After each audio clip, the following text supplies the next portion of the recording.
Hello बच्चों, मैं doctor Sharda कुमारी, महारानी महेश्वर लता संस्कृत विद्यापीठ लोहना मधुबनी से।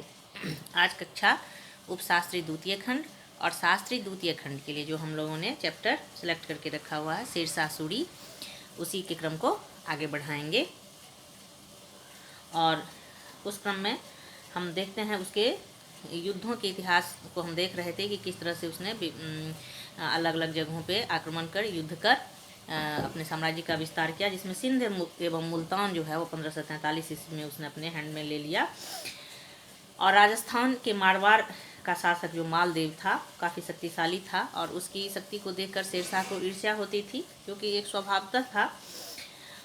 उसको हराने के लिए शेरशाह ने कूटनीति और विश्वासघात का प्रयोग किया था। उसने उसके खेमे में इस बात का अफवाह फैला दिया कि मालदेव के जो सरदार हैं वो उसके साथ नहीं हैं, वो शेरशाह से मिल जाना चाहते हैं।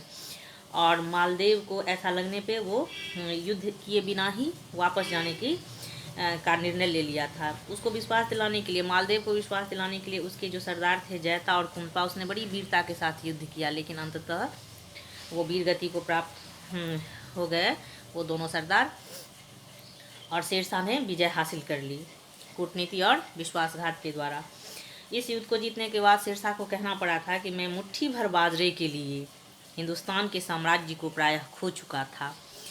और ये तब की स्थिति जब मालदेव पूरी क्षमता के साथ युद्ध नहीं कर पाया था, वो बट गया था उसका खेमा।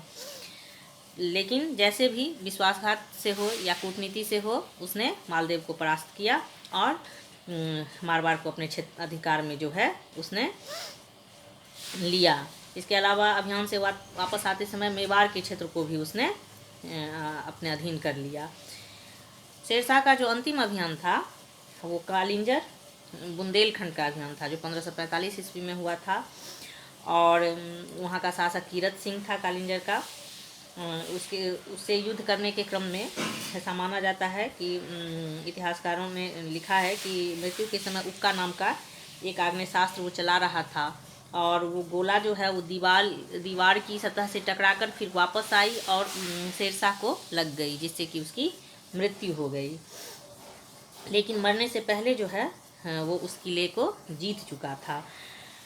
उसकी मृत्यु पे इतिहासकार कानूनगो कहते हैं कि इस प्रकार एक महान राजनीतिज्ञ एवं सैनिक का अंत अपने जीवन की विजयों एवं लोक हितकारी कार्यों के मध्य में ही हो गया। तो शेरशाह का जो शासनकाल था वो महज 5 वर्षों का ही था। 1540 ईस्वी में हम देखते हैं कि बिलग्राम के युद्ध में हुमायूं को परास्त करके वो उसको दर दर भटकने के लिए छोड़ दिया। और उसके बाद क्रमशः वो 1541 ईस्वी में बंगाल, 42 में मालवा, 43 में रायसीन, इसके बाद 43 में ही सिंध मुल्तान, 44 में मारवाड़, और फिर उसी क्रम में मेवाड़, और 1545 ईस्वी में कालिंजर बुंदेलखंड के किले को उसने जीता। और इस तरह अपने साम्राज्य का उसने विस्तार किया।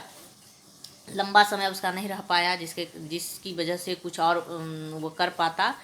लेकिन अपने छोटे शासनकाल में भी उसने अपने प्रशासन के हर एक क्षेत्र में कुशलतापूर्वक उसको व्यवस्थित करने की कोशिश की थी। तो आज हम इस चैप्टर में उसके युद्ध के बारे में पढ़े हैं, साम्राज्य विस्तार के बारे में पढ़े हैं। अगले नेक्स्ट चैप्टर में उसने छोटे समय में ही जो उसने प्रशासनिक कुशलता का परिचय दिया था, उसका अध्ययन करेंगे। धन्यवाद।